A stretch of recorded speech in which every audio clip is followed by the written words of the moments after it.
mais uma aula, né? E vamos para a aula hoje de Ciências e Artes, beleza? Vamos lá? O nosso assunto de hoje, nós iremos falar a respeito, no caso da disciplina de Ciências, sobre o esqueleto. Vamos conhecer um pouquinho a respeito do esqueleto. Vamos lá? 10 curiosidades sobre o esqueleto. Diz assim, ó.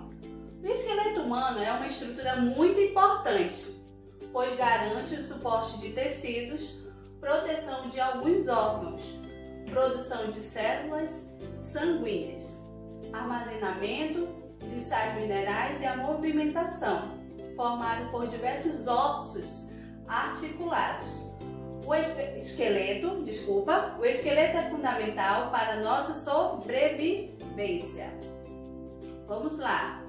Primeiro, são 10 curiosidades. Vamos falar do primeiro. Ao contrário do que muitos pensam, os ossos são formados por tecidos vivos. O tecido que forma os ossos é um tipo especial de tecido conjuntivo, denominado de tecido ósseo. Ou seja, esse tecido é aquele que sustenta, né, o corpo, o osso ali do ser humano, tá? Ele dá o suporte, sustenta. 2. O esqueleto humano e os dentes possuem 99% do cálcio presente no organismo. Aqui nós temos um esqueleto, ou seja, né, ele tem 99% do cálcio. E aqui também nós temos o dente, né, os dentes, que também ele tem 99% desse cálcio. 3. A falta de cálcio na infância causa um prejuízo conhecido como raquitismo. Verifica-se em caso de raquitismo que os ossos não crescem de maneira normal e as extremidades dos ossos longos deformam-se, ou seja, ele fica deformado. Vamos ver aqui um exemplo? Vamos lá, aqui nós temos os ossos normais, né? Pode verificar aqui, ó, a questão dos ossos. E quando a pessoa adquire a questão do raquitismo, olha, pode observar, né, que ele vai, né, dando uma deficiência a esses ossos, né? Pode observar que ele vai dar essa deficiência aqui, ó, totalmente diferente para o osso que está normal. Durante o desenvolvimento do feto,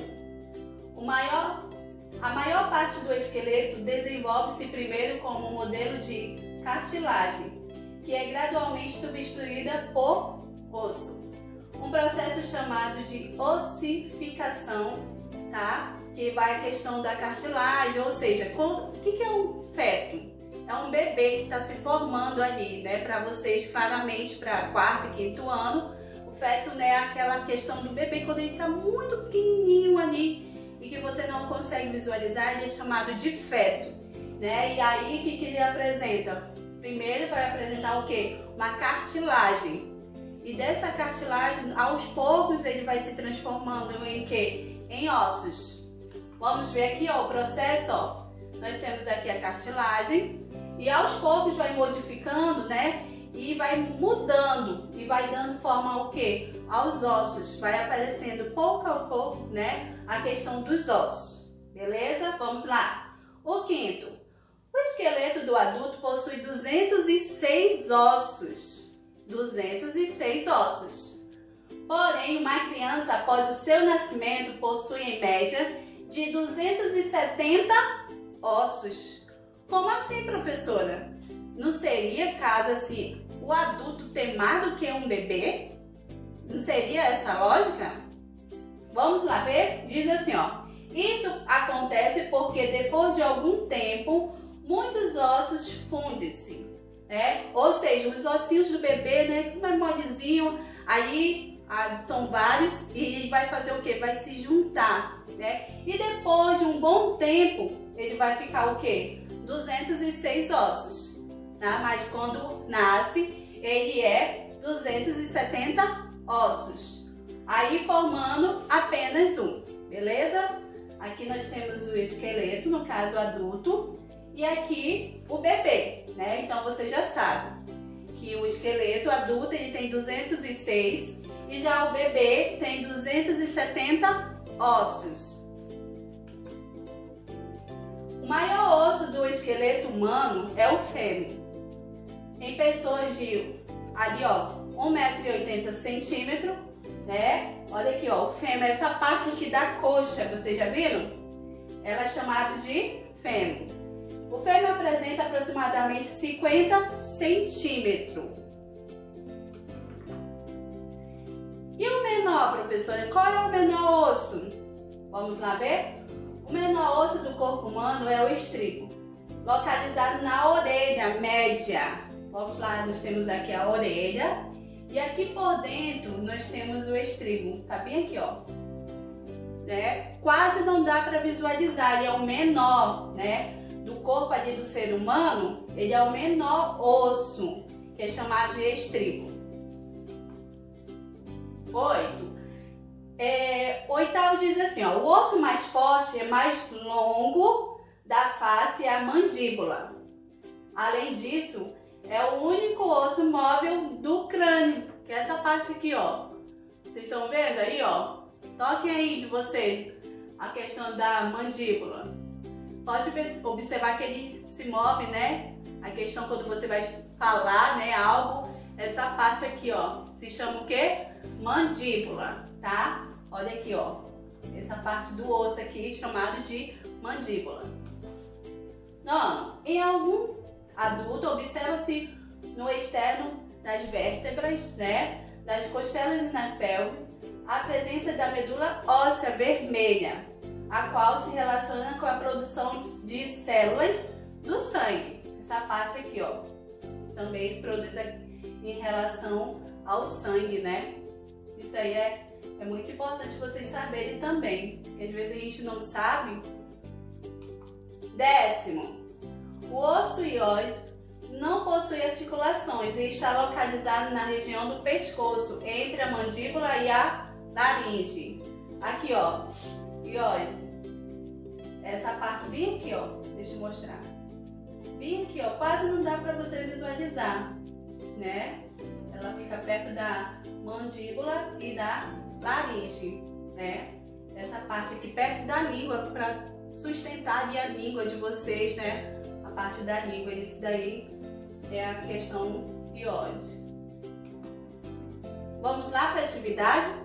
Aqui eu coloquei o texto, né, relacionado ao que eu expliquei, algumas coisas, para tirar algumas dúvidas de vocês. E vocês vão fazer a leitura novamente, aí verificar tudinho, das 10 curiosidades sobre o esqueleto, só apenas 10. Né? Muito mais do que a gente vai estudar, ainda tem muito, tem bastante. Aqui na primeira, vocês vão verificar no texto, vão fazer a leitura e vão responder, conforme está pedido, tá? Na segunda, marque um X na mandíbula do esqueleto. Lembra que eu falei a mandíbula de vocês? Que eu mostrei?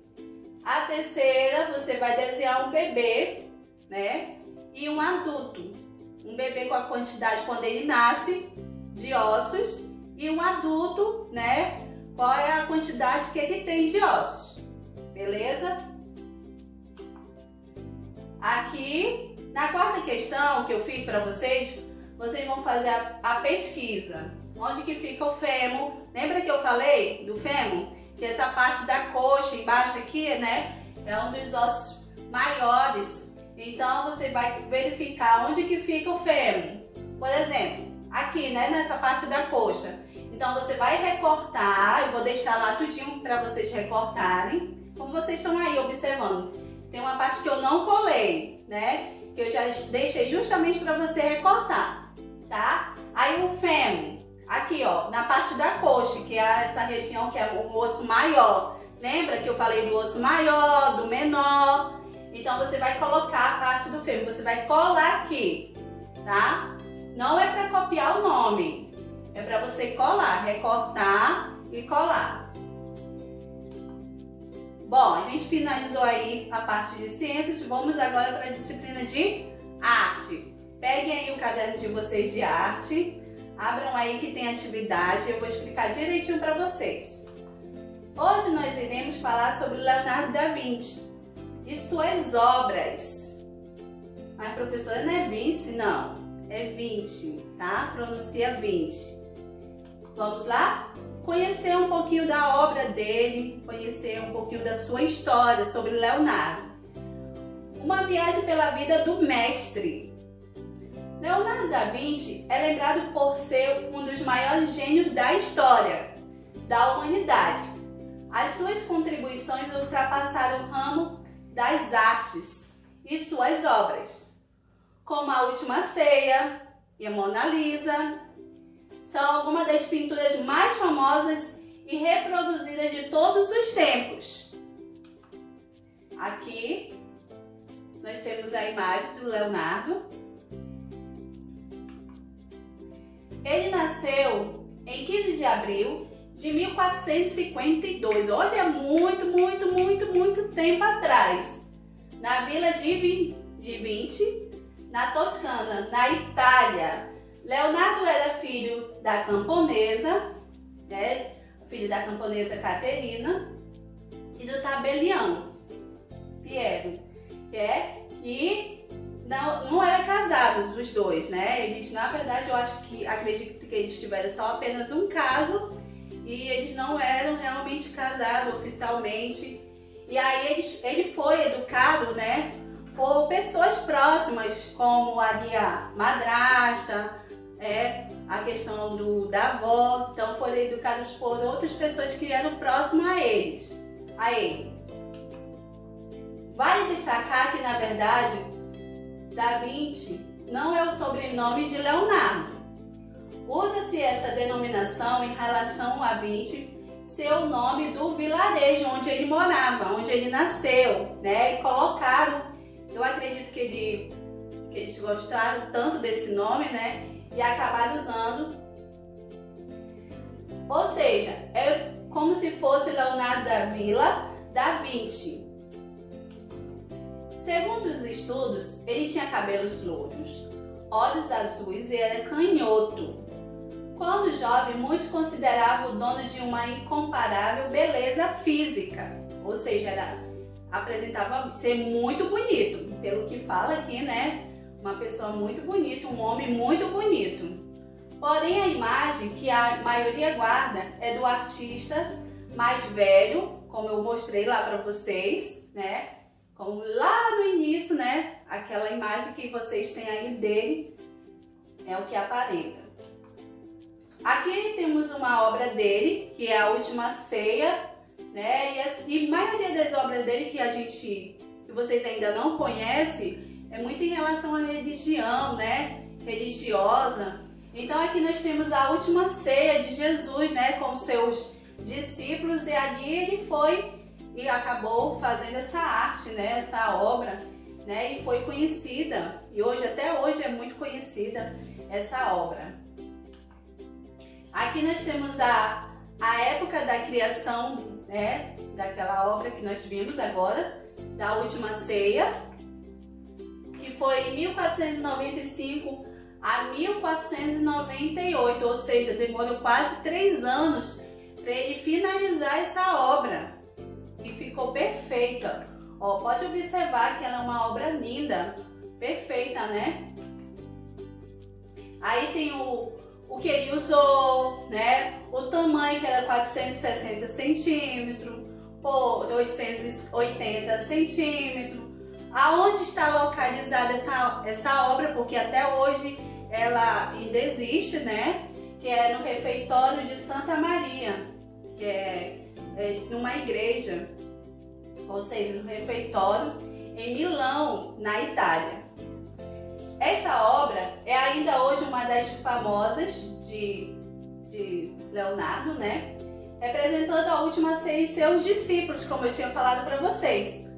A pintura é cheia de técnicas, né? Com certeza de perfeição. Então cada parte ali foi feito com muita atenção, porque ele era muito perfeccionista. O que é perfeccionista? Aquela pessoa que quer fazer bem feito, bem perfeito, que saia tudo perfeito. Então o Leonardo, ele era assim.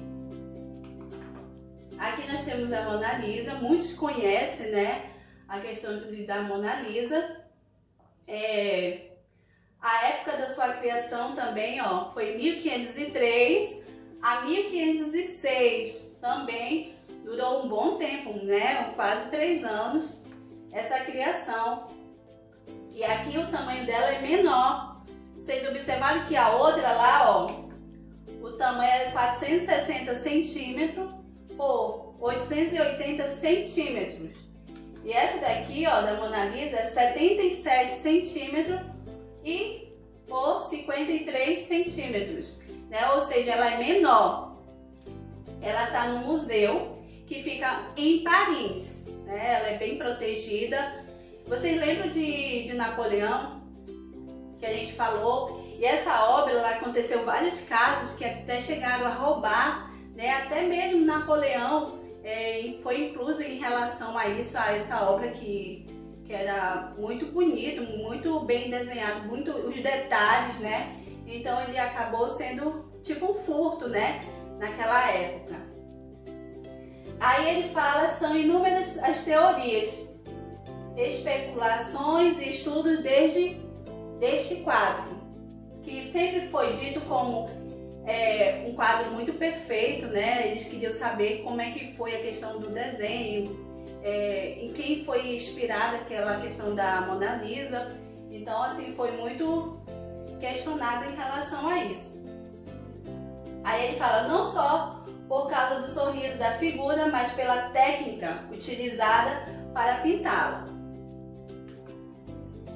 Aqui nós temos uma história, e essa história com certeza é de Leonardo da Vinci, né? Vocês vão ler também, aqui eu coloquei para vocês fixarem em relação à história dele, né? As duas obras que eu coloquei, principalmente que é conhecida muito, né, no mundo inteiro, essas duas obras.